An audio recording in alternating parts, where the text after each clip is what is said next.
Have you ever seen a movie so good that you never wanted to watch another movie again, knowing that it would never satisfy you to the same degree? Thankfully, not yet. That would be a miserable life. However, I think we've never gotten closer to that happening than this movie that I'm talking about today. War of the Worlds, baby! I'm kidding if that's not obvious. If you're watching this video, I'm gonna assume you're familiar with this movie in some way already, whether you have actually seen it, God forbid, or you saw all the memes on the interwebs. It has blown up lately. That's how I found out about it, purely word of mouth, which is insane because I'm always surfing the movie sites looking at all the upcoming movies and shows, and I do this for media in general, really. Anime, light novels, visual novels, comics, music, you name it. I just love writing it down in my little calendar and my notes so I know. I love consuming media. This is the gluttony, the sin they talked about in the Bible.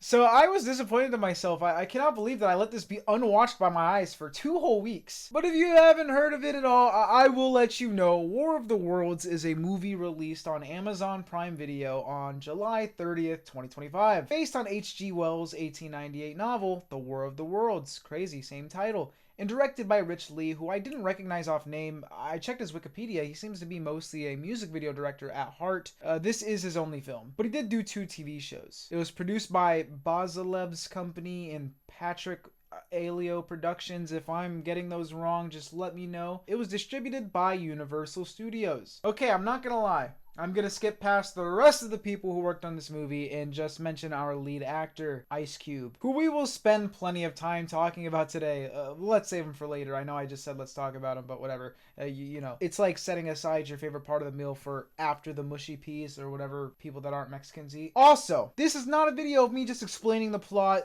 fucking talking about it from start to end. There's plenty of videos already doing that. I would recommend Moist Criticals. The passion behind that is amazing and the depth, but there are shorter summary videos out there if you don't want to waste an hour and a half of your life watching this movie. Oh, did I say waste? I meant use to the fullest. I will explain the cliff notes of the plot though. Extreme cliff notes, by the way. Main character is Will, or Ice Cube, if he was named Will, because he just acts like Ice Cube. And he works for the government, spying on people and shit. And they're trying to find the disruptor, who's a hacker. A mysterious hacker. Then asteroids hit Earth. Ah! Aliens come from them. Ah! They go after data. Ah! And every building and thing in the world has data. Ah! And they have to stop aliens now. Like I said, if you really want an in-depth plot recap, there are plenty of ways to get that. I will be referencing and spoiling some moments though, so either go watch the movie and come back, or just read the Wikipedia, then come back. Or don't. You're not missing much. Now let's get into it. Man, long intro, but we had to do this one right, because this is a special one. First off, for a movie that centers around hacking, the hacking is really bad. I don't know anything about hacking. I'm just a goober. But if it's as easy as this movie suggests, we should all be worried. Because anyone can hack in that case. You just gotta click shit to simulate the hack for you. Just click a button that says do this and it does it. Mind-blowing. Also, I keep saying movie. This isn't a movie. It's Zoom meetings and phone calls stitched together by an editor who used Windows Media Maker for the first time. That would occasionally cut to a PS2 graphic of some aliens. Now look, screen life films can go hard. I'm not shitting on the genre. I'm shitting on the film's use of it. You can tell that this was just a way of cutting corners, which I'll get into later, but you can also tell when an actor doesn't remember their lines or something went wrong with a take, because they'll just stitch it together with the second part of another take. No editing tricks to hide it. No, it's in your face. For example, let's say this is the original shot. Me looking at you, I'm talking to you on the Zoom call, and I'm like, oh yeah, tomorrow we got that thing. Oh, wait, I gotta take this. But instead of it being that one fluid shot like you would expect in a movie, it would be like this instead. Yeah, and then tomorrow we got that. Oh wait, 1 second. I gotta take this. You see what I mean? It's stitched together terribly. That's actually how it is in the movie multiple times. A movie with an actual budget behind it. I don't care what excuses you have. That is crazy. Like, look at this shot. Ice Cube's son just transports to different parts of the screen in the same exact scene. This happens so many times, and honestly, it had me laughing pretty hard. It was kind of enjoyable. I'll give it a pass, though. You know, they're calling using the internet. It can cut out. These Zoom calls are never 100% crispy. Compression's a thing. I'm sure you face called at least once before. So we have that one explained away. Mystery solved, gang. Devil's advocate in the house. William is also really creepy in the movie. He stalks his family. I just call him William. Is he William or Will? I don't know if I just fanficked William, but whatever. It doesn't matter at this point. He stalks his family in the name of protecting them. And I get wanting your kids to be safe, but he watches his daughter through her fucking fridge. Her smart fridge. I've always wanted a smart fridge. I've always wanted to go on Twitter on a smart fridge. I don't know why. Just the memes, I guess. He also tracks their heartbeats, which I kind of get that one, but I couldn't imagine a worse way to find out a family member died. Imagine you're just watching a movie, I don't know, something like War of the Worlds, and your phone dings with a notification reading, daughter's dead. When I was watching this, the beginning sucked me in. I was locked in because of the goofiness. And it was so fun bad, but it was progressively getting sad. Just sadder and sadder. Like the part of the movie when he thinks his son dies, or when he thinks his daughter dies, or when he finds out his son's the disruptor, or when he thinks his son dies again. It just gets so much worse. Also, real quick, are any of these non-screen life clips real? Like they're obviously real, but were they shot for this movie? Any of the military stuff? Footage of the roads or the crazy weather? It's probably just stock footage. Hell, they may have spent all the movie's budget outside of Ice Cube actually spying on people's devices and taking their footage for this movie. Weird way to do it, but I see the vision. It's not only a movie, but a social experiment and commentary on privacy in the real world. Oh my goodness, this is genius. Also, funny thing I noticed, not only in this movie, but in movies in general, I love how in movies, the phone camera is always so good. It's just as good as a real camera for some reason. I can't put my finger on why. And there's never any compression or anything or internet making it look worse. It's always crispy as fuck on FaceTime or Zoom. There's so many scenes where Ice Cube's talking to officials here where their cameras are on that level. I guess if you really want to make the case that because they're agents or some shit, they got that better tech, then sure. But that's not even a nitpick for this movie. It's something I notice in every movie. For example, here's a random clip from Spider-Man where Peter's talking to MJ and is it just me or do phone cameras not normally look this good? Especially on a face call. The only issue with my excuse of this looking good because of the agents and their technology is that we can't then use that excuse for the chopped together footage earlier because I used bad internet as the excuse for that one. So I can't say that the good internet, you know, it's not coming together. Especially because, spoiler alert, his son is about that tech life too. So, I don't know, this film contradicts itself with its quality of Zoom calls, and that pisses me off. There's so much more I could talk about editing-wise, like bad shaky cam effects or CGI, or like I mentioned, the amazing looking military promotional footage they keep cutting to. But I think it's time to move on to the whole selling point of this movie. Ice Cube! I don't think he memorized any lines at all.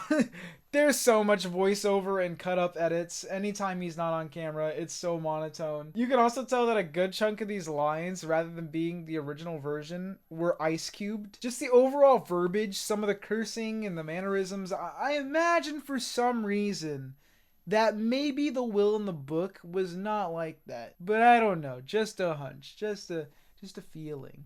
But that's fine. I mean, you cast an Ice Cube, you have to expect a few touchdowns or telling an alien, move, bitch, get out the way. I'm sure this is exactly what H.G. Wells had in mind in 1898 while writing the original. But god damn it, if I gotta hear Ice Cube tell one more person who already knows they have to run, I'm gonna freak out. The last thing I would want if aliens are chasing me and I'm about to die is someone in my ear telling me to run. That would just piss me off more. I'm running already. I can't run more than I'm already running. I'm running. Dad, I'm definitely downloading every Ice Cube reaction moment from this movie to my phone. It's gonna be the only way that I respond to friends from now on. They're all so good. And the craziest part about this is Ice Cube can act. At least on a level where he can sell to an audience that he's trying to portray a character in a story. And he's usually pretty spot on with the characters he chooses to portray because they match his natural charisma and mean guy look. It's called typecasting. He's been in plenty of classics. And the fact that he's normally pretty high on the totem pole of who's working on those films that he's in. So he kind of has more control over his role. But, this was definitely a hit and run. He hit the studio's wallets and ran. Gotta respect it, not gonna lie. I'd do the same. They didn't even give him a real chance to act either, so I don't blame him for not trying. If anything, he saved the movie by clip farming. He also just looks tired. It's been a while since my last Ice Cube movie, and I more often will watch his older stuff. I still keep up with the big three every now and then, but I haven't tuned in enough to actually see Ice Cube recently either. So seeing him with so much gray threw me off. But it's probably just stress from being in such a shit movie. You know what I want to do? I want to edit this movie, change nothing, except replacing every Ice Cube scene with me. But I'll be acting my fucking heart out. It's you! Would low-key go crazy. Now, will y'all ever see this elusive Eddie cut? Legally, I'm not sure that's allowed, but let me know if you would watch it. Put it in the comments below. I also have to read the book now, and there's some older movie adaptations. I haven't looked through them all, but at least one of them's gotta be good, right? But I don't know. I'm a source material guy 99% of the time, unless the movie's like about to come out and I realize too late. And if it's a movie that I really want to look at, then sometimes I break and check out the movie and then the book after. But most of the time, I go out of my way to read the book first, just because I really like seeing original author's intentions rather than a different version and then the original first. This is how my brain works. So I feel really bad here because I'm sure the original book is probably a banger to not only warrant multiple adaptations, but just the acclaim in general. But after seeing this movie, I just can't imagine a world where the words "The War of the Worlds is awesome" come out of my mouth, and it's all this fucking movie's fault. So I'm actually really excited to change my mind on this tale, this lore. It's just crazy. I got spoiled on the craziest stuff, but from the worst version. Imagine finding out the whole Darth Vader "I am your father" thing in this fashion, then watch the original Star Wars after. How would that feel? Original book fans are probably devastated watching this. I thought I had it bad as a Tokyo Ghoul fan. I am so sorry. This makes the Tokyo Ghoul adaptation look like a masterpiece. The original book, as I mentioned earlier, came out in 1898. That's insane. I looked at the wiki. The story seems hella innovative for its time, just like this was innovatively bad. So yeah, not sure when, but I do want to read it. I definitely will read it. And I also want to peep the radio version. I've gotten pretty interested in radio stories lately. Like, I really like the one, you know, the one you always hear of where everyone thought it was an actual alien invasion and they'd go, "No, guys, that wasn't." And I've been listening to the Superman one recently because after the Superman movie, I've just been consuming so much Superman media for breakfast, lunch, and dinner. And I do actually want to make a video on that one soon. But also, when I eventually read this story, I do want to review that because I want to review more of the non-light novel books that I read. So subscribe if you want to see either of those videos. Also, I just looked it up. The 2006 version has Tom Cruise. And it looks like it has actual scenes with Everett? Okay, back to the 2025 version. Clearly some stuff was left out from the book. And not like a normal book adaptation, but like half the damn story. It barely shows the aliens and destruction, but instead focuses on simply one man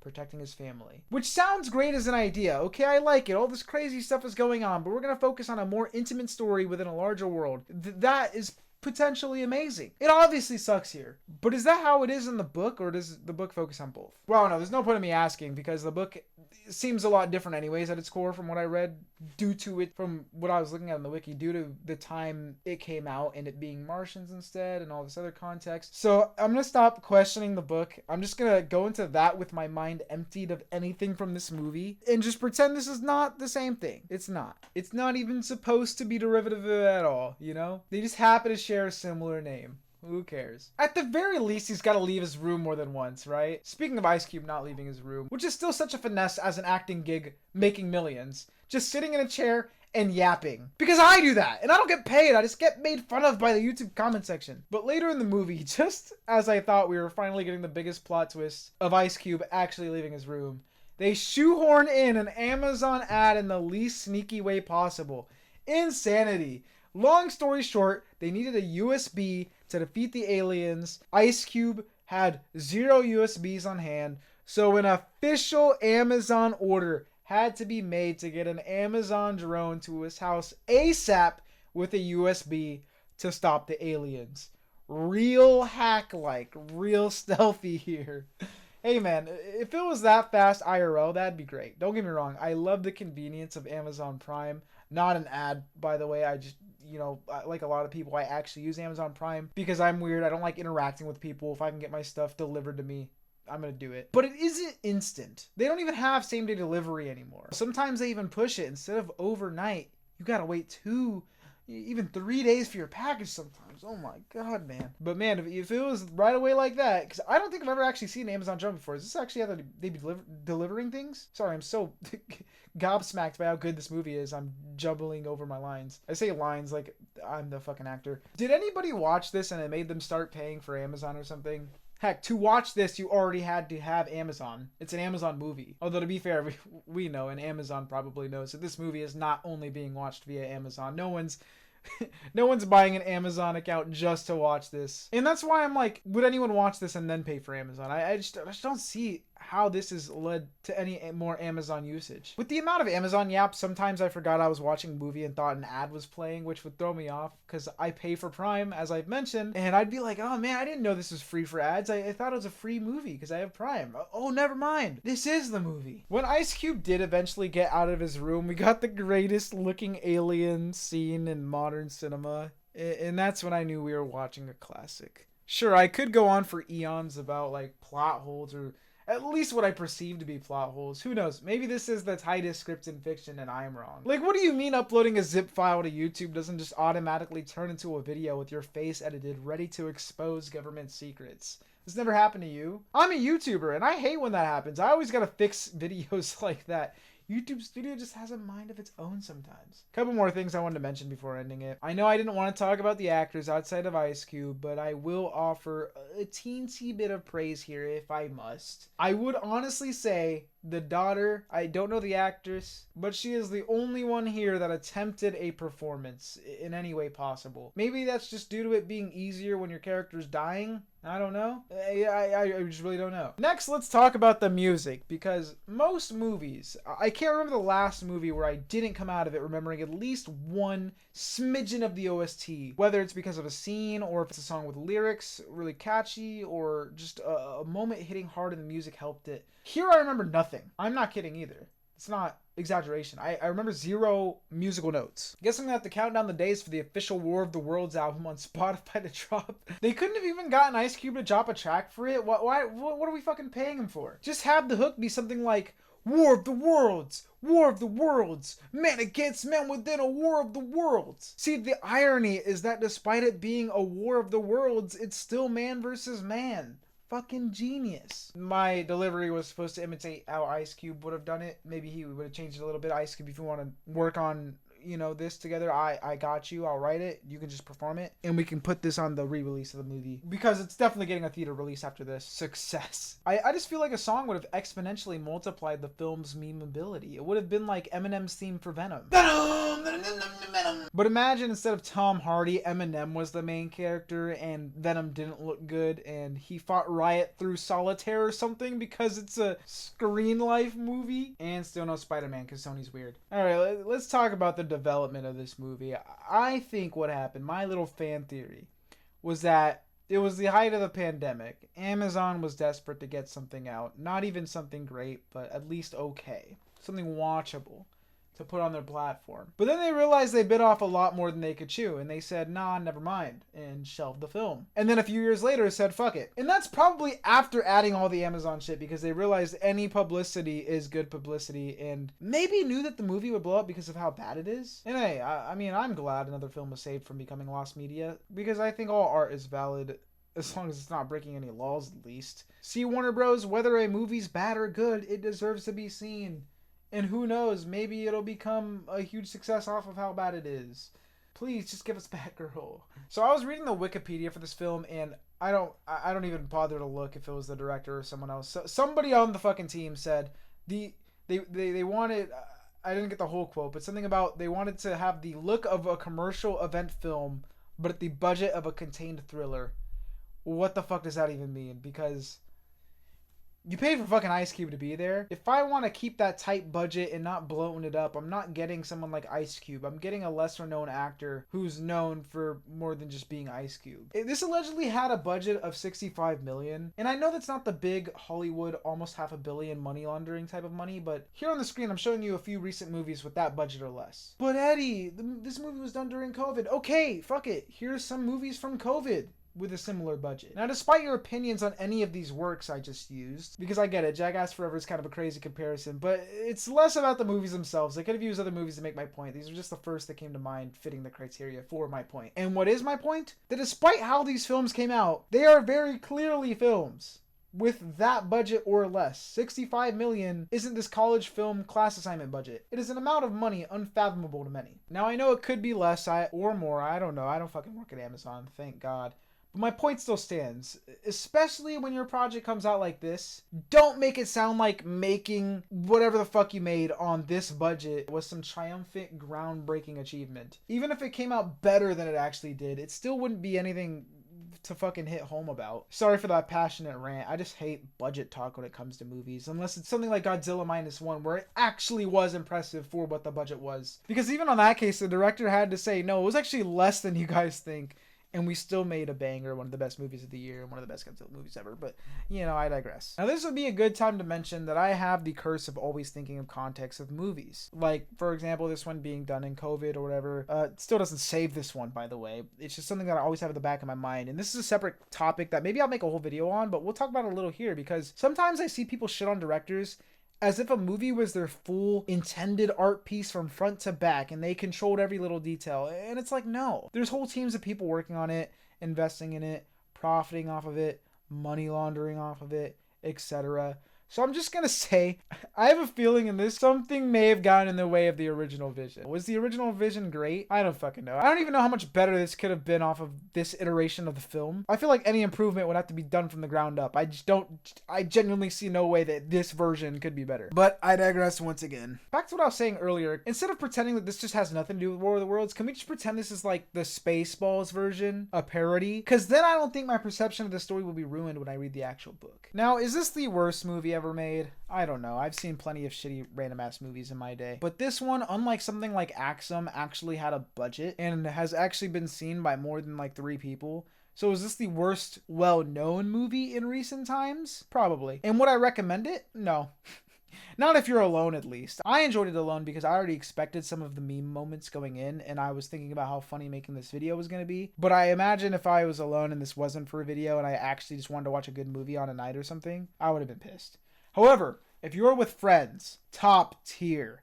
Normally I don't like watching movies with friends unless it's a movie I've already seen because I'm cringe. I love the theater experience. Even when I'm at home, I treat it like the cinema, phone off, lights off, locked in, no yapping. When I experience a story for the first time, I just don't like to be distracted. So I can't stand talking during a movie or people who think watching movies is a reaction content playground to make jokes during. And I'm not talking about people that are actually reacting to movies on like fucking YouTube or something. That's different. I'm talking about when you're just hanging out and they crack jokes every few seconds. I understand why people do it, just not for me. However, this is an exception.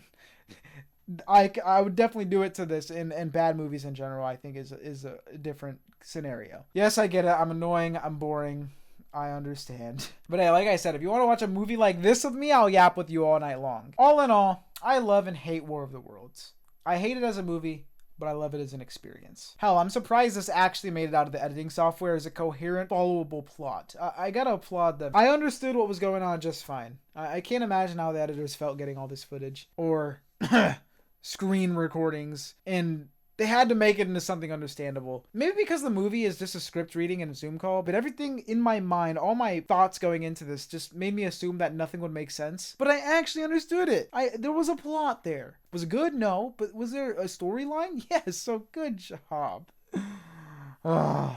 We need more movies like this. They bring the community together. Every time there's something to dunk on, we achieve world internet peace for like a week or 2. However, a book did have to die for that. I hope we get a sequel. This one did, well, I don't know if it did well, but I'm sure it did at least better than anyone thought it would have streaming wise, right? So fuck it. A sequel can't be worse. Guys, I looked it up. There is a direct to DVD sequel of a film adapting the original book. What the fuck? Give it to us, Universal. War of the Worlds 2. The next wave. But until that comes into fruition, we can at least rewatch this one. What did you guys think of War of the Worlds 2025? Did you love it? Did you hate it? Did you at least enjoy the memes? Let me know down in the comment section below. We can share a laugh or two, or just laugh at the one guy in the comments who actually thinks this movie's good. I've been Eddie Hates Anime, and now I am out. Peace. Bruh. During the editing, I found out about another sequel, War of the Worlds Goliath, released in 2012. So there is another story you can use. I don't know how we'll make it work, but we're going to make a trilogy. Ice Cube, sign on that deal for the next 2 movies. We're going to make that song. Let's get it.